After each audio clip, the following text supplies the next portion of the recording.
Salut à tous, c'est Luc Moya. Justement, je vais vous faire une petite vidéo. Cette fois, elle sera un poil différente, justement, vu que, comme j'avais dit, je vais vous tourner une vraie vidéo où, justement, vous pourrez commencer à intégrer les quelques principes de base qui sont importants. Donc, justement, je vais faire un petit exercice avec toutes les notions nécessaires, justement, et je vais commencer par les expliquer. Je pense que c'est la meilleure chose à faire. Parce qu'une fois que vous comprendrez toutes les notions, vous saurez comment faire l'exercice, vous l'assemblerez une fois que je vous l'aurai dit. Donc, tout premièrement, comme j'en ai parlé, il y a différents types. Il y a le string pour tout ce qui est texte, int pour tout ce qui est valeur, pour valeur sans nombre, double pour tout ce qui est double et float pour tout ce qui est valeur avec virgule, et booléen pour donc bool pour tout ce qui est justement vrai-faux pour du binaire. Et donc justement là, je vais vous expliquer les quelques notions qui sont importantes autres que les types pour ce programme. Il n'y en a pas énormément, parce que c'est un truc vraiment basique, mais c'est juste pour vous initier dans le truc. Parce que honnêtement, souvent, j'ai eu peur au début quand je commençais, parce qu'en fait, je pensais avoir des programmes beaucoup trop gros, beaucoup trop longs, et avec une logique trop complexe, alors qu'en fait, il faut commencer par des petits trucs, et en fait, avec ces petits trucs, au final, ça va donner un grand truc. Et c'est le but de l'effet cumulé, par exemple. Mais ça, c'est en programmation. Donc, c'est le même effet, en fait, partout. Et donc, justement, là, le petit programme que je vais vous donner à faire, si vous voulez le faire, sinon vous pourrez directement regarder la solution, c'est comme vous voulez. Euh, Tout début, vous commencez, donc les notions importantes, ça va être le console. Donc, comme vous l'avez vu, console point quelque chose, ça va vous donner tout ce qu'il y a dans le console. Et dans le console, vous avez besoin de deux commandes que je vous laisserai apprendre par vous-même, ou que j'expliquerai après lors de la sortie de l'exercice. Il y a le WriteLine qu'on a déjà parlé normalement. Si vous vous rappelez, pire, c'est pas grave, vous pouvez le revoir sans problème. Et le readline. Justement, ça, c'est les deux notions que vous aurez besoin. Il y aura le for aussi. Donc, le for, c'est un type de boucle. Il y a trois types de boucles. Il y a le while, le do while et le for. Je vais vous apprendre le for parce je vais vous apprendre le for parce que ce sera le plus utile. Donc, vraiment, juste concentrez-vous sur la boucle for. Boucle for, j'explique un truc. On peut créer une variable dans la première case. La deuxième case, on met une condition. Et la troisième, on peut faire une augmentation de quelque chose. C'est aussi simple que ça. Et l'augmentation reste, hein, reste sur la valeur. Et donc justement, souvent ce qu'on fait, juste pour que vous compreniez un peu, c'est souvent qu'on met une valeur dans le premier, on met une condition au centre qui est par rapport à cette valeur, par exemple si un truc est plus grand ou comme ça, et après on fait tourner et on ajoute une valeur à chaque fin de tour. C'est à peu près ça en fait, ça nous permet de faire des tours très facilement sans avoir besoin de faire par exemple un do while avec une augmentation à un moment random. Au moins on a tout compact. Et donc justement, je m'assure juste que j'ai bien tout dit. Ouais, il y a aussi juste un truc. Ça va être, en gros, normalement, si vous regardez votre programme, vous regardez une méthode par exemple, on va dire console.readline. Quand vous regardez console.readline, tout au bout, il y a un petit truc qui est écrit avec un espace, puis après il y a toute la commande. Et ce petit truc qui est écrit, c'est ce que ça va retourner. C'est-à-dire que par exemple, si vous voulez, je vais prendre, je sais pas, une autre commande, comme ça vous pouvez voir, bah, par exemple en disant que je prends, moi je vais prendre console readline, comme ça vous comprenez. Bah, ça va rendre un string. Par contre, je peux faire je prends tout ce truc et je fais convert to, par exemple, convert to int32, bah ça peut marcher. En gros, on peut convertir ce qu'on veut en un autre type. Bon, après, il peut y avoir des erreurs hein, si le type est pas correct, mais dans notre cas, on va faire en sorte, on va pas encore faire gaffe à tout ce qui est programme, protection, éviter que ça bug. Ok? Si l'utilisateur fait de la merde, c'est pas votre problème pour l'instant. Ok? Donc justement, l'exercice. Euh, L'exercice, ça va être demander à l'utilisateur de saisir un nombre, justement, par exemple, on va dire un nombre jusqu'à 30, comme ça ajoute une petite difficulté. Et en fait, jusqu'à 30, donc il peut écrire par exemple, je sais pas, 5, bah, ça va écrire 0, 1, 2, 3, 4 et 5. Vous savez quoi, on va faire des variantes. C'est-à-dire que vous faites déjà un truc qui fait une augmentation, mais le but final, ce serait d'arriver à faire en sorte qu'il fasse 0, 1, 2, 3, 4. Ok? On va faire ça, on va faire simple. Donc, je récapitule parce que je suis pas sûr d'avoir été très clair. Le programme, on demande à l'utilisateur de saisir une valeur, pas plus grand que 30, et tous les nombres de 0 jusqu'au nombre en dessous de cette valeur vont s'afficher sur la console. Puis après, le programme se finit. Vous pouvez le laisser en substance. Dépendant comment vous l'avez fait, si vous avez aussi installé Visual Studio. Petite astuce, justement, mettez un console readline à la fin pour pouvoir que votre programme ne s'arrête pas. Enfin, pour pouvoir voir ce que vous avez fait. Sinon, en fait, il va se fermer directement et donc vous aurez aucun résultat. Après avoir fait justement mis genre 5, bah vous aurez aucun résultat parce que ça va aller trop vite. Donc mettez un console readline. C'est le conseil que je vous donne. Un console.readline. Parce qu'en fait, il va attendre une valeur. Donc ça va vous permettre de voir ce qui est affiché. Donc maintenant, justement, je vous laisse pour faire l'exercice. Je vous laisse quelques petites secondes pour pouvoir mettre en pause et faire l'exercice. Si ça vous intéresse, sinon vous pouvez directement passer à la solution pour soit comprendre, ou soit si vous avez bloqué sur une commande ou comme ça, vous la comprenez pas, vous pouvez directement voir. Et un truc aussi, il n'y a pas de solution universelle. C'est-à-dire que je l'ai peut-être fait d'une manière, vous l'avez peut-être fait d'une autre, vous avez le même résultat que moi au final, peut-être c'est plus opti, moins opti, mais le plus important c'est de l'avoir fait. En gros, c'est si le programme marche, c'est tout ce qu'on demande. Et c'est très souvent comme ça, à part qu'on est dans de l'opti de fou ou que le programme est trop lent pour marcher correctement, mais là c'est vraiment pas important. Donc tout ce que vous avez à faire, c'est faire le programme, même si c'est pas la même chose que moi. Même si vous avez une autre méthode ou comme ça, vous faites une vérification ou comme ça, c'est même mieux. Mais là, je vous donne le strict minimum pour faire un petit programme. Donc là, justement, ce que je vais faire, c'est que je vais déjà commencer par ouvrir Visual Studio. Et donc là, je vais passer en, en vue PC. Donc je vous laisse dans quelques petites secondes. Bah, je vous laisse maintenant. Ciao. Donc là, maintenant, justement, vous voyez mon écran. Bah, ce que je vais faire, c'est que je vais déjà créer un projet. Justement, je vais tout créer devant vous. Donc je vais ouvrir un projet, vous vous rappelez, on met C# en bas là et on met console. Là on verra le premier, vous pouvez prendre le .NET Framework ou l'autre, mais le .NET Framework est plus compréhensible. Perso je l'ai toujours utilisé au début, après je peux le laisser dans source. Je vais mettre entraînement, entraînement C#. Oui logique après. C#, entraînement, programmation C#. Tac, et là je crée le programme, je le mets dans le dossier que vous voulez. Ça c'est le dossier où il va aller. C'est-à-dire qu'il y aura tout dedans. Moi c'est le dossier où je veux vu que c'est le mien. Après vous pouvez justement vérifier que c'est la version la plus récente. Créer le projet.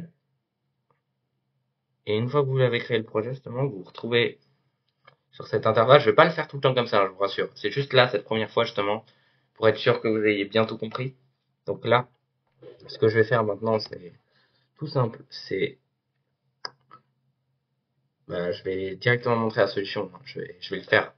C'est-à-dire que là, première chose que vous devez faire, vous pouvez faire une... ça c'est pour plus tard, hein, que je le note, vous n'êtes pas obligé, hein, si vous ne l'avez pas fait, c'est normal. Moi c'est comme ça qu'on m'avait appris, donc je l'applique tout le temps, même si des fois c'est un peu relou de le faire pour des petits programmes, mais c'est important. Sur les gros, souvent ça nous permet de nous y retrouver. C'est-à-dire qu'en fait on met tout là et... Programme principal. Tac. En gros c'est juste pour pouvoir différencier les deux. C'est-à-dire qu'il y aura le programme... ouais, non, c'est comme ça, c'est bon. Le programme principal, donc ce que je veux, et les déclarations des variables, donc ça va être à chaque fois que je crée un nouveau truc, je le mets tout en haut. Comme ça, en fait, je peux directement les modifier. Par exemple, au lieu de mettre un statique au milieu de mon code, par exemple une valeur statique ou même une variable, bah, dès que je marque ton truc et qu'elle apparaît pas, bah au moins je sais que tout est là. Donc ça me permettrait de m'assurer que toutes mes variables soient utilisables dans mon programme. Parce que si une valeur, par exemple là je vais faire justement un exemple, par exemple en disant que je mets int val, je fais égal à 0, ok. Bah là si je fais int val, vous voyez bien qu'il n'existe pas. Alors que si je fais int val, il existe, vous voyez. Donc c'est pour ça que je mets toujours tout en haut. C'est le conseil que je vous donne justement. Pour que vos variables soient utilisables dans tout le programme, mettez-les tout en haut. Donc, je vais le laisser appeler une valeur. Donc ça c'est mon premier truc, c'est la seule variable que vous auriez besoin dans ce programme au tout début justement. Par exemple, il y a des variables qui sont utilisables qu'à certains moments, comme dans la boucle for. Donc ce que je vais faire, c'est que je vais faire d'abord, je vais commencer par un console.writeLine pour afficher à l'utilisateur. D'abord, il doit pouvoir bien voir ce qu'il fait. On va pas faire un système de boucle, je pourrais vous le montrer si vous voulez en bonus. Mais donc là, ce que je vais faire, c'est que je vais d'abord montrer la phrase. Donc vous mettez deux guillemets, comme je vous ai montré l'autre fois pour le texte. Et là, vous mettez par exemple entrer un nombre. Et vous pouvez mettre entre parenthèses max 30. Max 30. Parfait. Deux points. Tac. Et je vais pas faire un write line, parce qu'un write line il écrit à la ligne, alors qu'un write n'écrit pas à la ligne. C'est la seule grande différence. Puis après, je fais un console.readline. Si vous avez fait ça, c'est déjà bien. Ça veut dire que vous avez à peu près compris. Et là, ce que je vais faire un truc un peu bizarre. C'est-à-dire que je vais faire ça. Et vous voyez, il y a une erreur. Parce que comme je vous ai dit, vous voyez, ça renvoie un string. C'est-à-dire que, c'est le petit truc là. C'est-à-dire que là, en fait, il va vouloir, j'essaye de transformer, comme il le dit dans l'erreur, je crois, impossible de transformer un string en int. Donc ce que je dois faire, je laisse toujours un espace plus, convert point to int32. Voilà, je l'avais mal expliqué, mais j'espère que c'est plus clair maintenant que je vous le montre. Et donc en fait, maintenant ce que j'ai fait, c'est que j'ai transformé ce console readline à coup sûr en int. Donc il peut y avoir des erreurs en le faisant comme ça, mais je vous montre juste la manière débutante de le faire. Ensuite, ce qu'il faut faire, c'est vous pouvez directement attaquer la boucle, mais comme on a mis une condition, qu'il faut qu'il soit à 30, on fait if int valeur est si 30, non, si int valeur est plus grand que 30, non, int valeur doit être plus petit que 30, plus petit ou égal. Oui, c'est bien ça. For, je le fais aussi en même temps, donc je suis plus sûr de... Après, je vais devoir vérifier, mais normalement, tout est juste. Même, c'est sûr que tout est juste, en fait. Int, je vais l'appeler x. Comme je vous ai dit, premier truc, on met une valeur. Après, on dit que si x est plus grand que, est plus petit que int valeur, ben, il continue le programme. Et ce qu'on va mettre, c'est une augmentation de x à la fin du programme, x++. Ou ce que vous pouvez faire, si vous n'êtes pas encore à l'aise avec cette annotation, ce qui est normal, vous pourrez faire x est égal à x plus 1. Tout simplement, ça marche aussi. Et là, comme il l'a dit, vous pouvez remplacer par l'opérateur plus plus. Donc moi, c'est ce que je vais faire, mais vous pouvez mettre ce code sans problème. Hein. Ce code est juste. Comme je vous ai dit, c'est juste une manière d'écrire. Hein. On a tous la nôtre et ça, c'est, comme je vous ai dit, il n'y a pas de juste ou faux. Du moment qu'il marche, c'est bon. Et donc là, ce qu'on va faire à l'intérieur, c'est qu'on va faire un console.writeLine. Moi, je vais faire un writeLine, comme ça c'est plus compréhensible. Et je vais mettre x, parce que je veux que ça soit lui. Donc il va faire 0, 1, 2, 3, 4, 5, 6, 7, 8, 9, 10, jusqu'à une fois la valeur plus petite. Et donc là, en fait, ce que je vais faire, c'est qu'après, je vais faire un console.readline. Et ce que je pourrais ajouter, ce que je vais ajouter, là, je vais juste vous prouver que le programme marche, justement, en le démarrant. Par exemple, là, je vais mettre... j'attends qu'il démarre, voilà. Là, voilà, entrer en valeur, je vais mettre 5. Vous voyez, 0, 1, 2, 3, 4. Et donc ça, c'est ce qui est pratique, justement. Et donc, ce qu'il faut savoir avec ça, c'est que maintenant, je peux ajouter un petit truc pour m'amuser, même juste pour apprendre. Par exemple, si vous voulez utiliser un autre type de boucle, hein, comme j'ai dit, vous pouvez faire par exemple un while. Ça, ça rentre dans du plus complexe. Hein. C'est pas grave si vous l'avez vraiment pas fait. C'est juste, je vous le donne parce que comme ça, vous pouvez voir un truc aussi qui est un poil plus complexe et qui peut peut-être vous apprendre quelque chose. Parce que moi, c'est en le voyant que je l'ai appris en fait. Parce qu'au début, je comprenais pas trop. While, vous pouvez créer un char justement. C'est un caractère. En gros, c'est un seul caractère. Et comme je vous ai dit, pour l'instant, on s'occupe pas de tout ce qui est SHR, je vais appeler comment SHR réponse. Et si jamais vous pouvez faire clic 3 renommer, parce que j'ai oublié de mettre une. Voilà. Parfait. Et là, il faut mettre deux petits traits. Par exemple, je vais mettre un O. Et là, ce serait même plus approprié de faire un CTRL X. Je vais mettre un E plutôt. CTRL X. Et je fais un do. Et je mets le while à la fin. CTRL V. Tac. Je sais plus si je dois mettre un... Oui, je crois que je dois en mettre un... Non, c'est pas logique. Attends, do, while. Le while, le do while, c'est le truc que j'utilise le moins. Réponse est égale à... Là, je vous montre un truc un poil plus compliqué. O. Et ça, c'est le ou. C'est-à-dire que le ou logique, c'est soit ça c'est juste, soit l'autre est juste. SHR réponse. Là, je vous montre un petit bonus. Donc là, le programme, si vous l'avez réussi à tout ce qui avance, c'est que c'est bon. Et donc là, ce qu'il faut faire, c'est pas juste laisser un console readline vide, sinon l'utilisateur saura même pas ce qu'il doit mettre et le type, ça fera rien. C'est-à-dire que si je lance ça, peu importe, même si je mets O, ça marchera pas. Par exemple, je vais mettre 7. Vous voyez, ça va jusqu'à 6 et si je mets O, le programme s'arrête quand même parce que la variable n'est jamais attribuée derrière. Lui, il attend juste tout ce qu'il fait. Donc ce qu'il faut faire, c'est SHR réponse du play est égal à... Vous pouvez aussi utiliser le truc, c'est plus rapide, mais convert.to. Cette fois, c'est un char qu'on veut. Tout char, voilà. Parfait. Et donc cette fois, par exemple, là, il va me le convertir. Et donc je vais avoir, mais pour que l'utilisateur comprenne qu'il doit mettre, on peut faire un console.write. C'est ce que j'utilise tout le temps pour écrire. C'est le plus pratique. C'est non. Désolé, c'est mon français ça. Saisissez une valeur. Saisissez une valeur. Ça c'est au-dessus. Saisissez O. On va le mettre entre crochets pour qu'il puisse le comprendre. Saisissez O pour recommencer le programme. Deux points. Tac. Et là il aura son console readline. Et le conseil que je vous donne par rapport à ça, déjà c'est un \n. C'est en gros pour revenir à la ligne. Comme ça il y aura une ligne de différence et que ça sera plus compréhensible. Et ensuite, le deuxième truc que je vous donne, c'est un console.clear. Voilà, clear. Tac. Donc, c'est-à-dire qu'en fait, ce console.clear, ce qu'il va faire, c'est qu'il va effacer tout ce qu'il y a dedans, tout ce qui est visuel. Et donc là, quand on le démarre, maintenant, vous voyez, je saisis par exemple 5, il fait ça. Et là, dès que je saisis O, ça redémarre. Et donc, par exemple, si je saisis E, il y aura une erreur. C'est parfaitement normal. C'est comme je vous ai dit, on s'occupe pas de tout ça. C'est encore trop compliqué pour l'instant. Donc, c'est tout.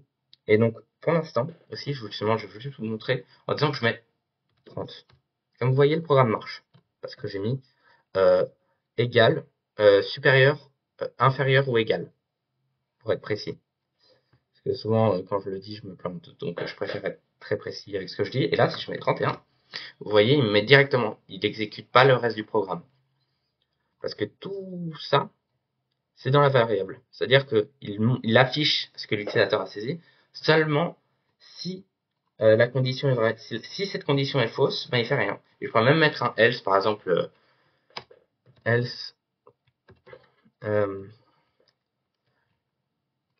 CTRL-C, CTRL-V. C'est des petits trucs que j'utilise très souvent maintenant, que je l'ai appris, justement, je l'ai appris un peu au pif. C'est avec Alt, vous pouvez faire ça. Et donc, je vais mettre... Voilà, je vais mettre ta valeur correcte. Voilà. Et donc, une fois que vous voyez ça, bah en fait, si vous voyez ça, c'est que vous êtes planté. Parce que vous êtes allé trop haut. Que l'utilisateur est allé trop haut, justement. Et donc là, regardez, si je mets à nouveau 31, valeur incorrecte. Et c'est bon. Voilà, justement. C'était le petit programme que je voulais vous faire. J'espère que ça vous a aidé un peu à comprendre les principes. Et si vous l'avez fait, bravo à vous, si vous avez réussi. Parce qu'honnêtement, c'est un truc, au début, c'est assez compliqué à comprendre. Le plus dur, c'est le début, honnêtement. Donc si vous êtes encore un peu dans la semoule, n'abandonnez pas. Juste continuez, essayez de comprendre. Essayez de voir des fois sous des points de vue différents et vous comprendrez. En tout cas, merci beaucoup. Je vous dis ciao, c'était Luc.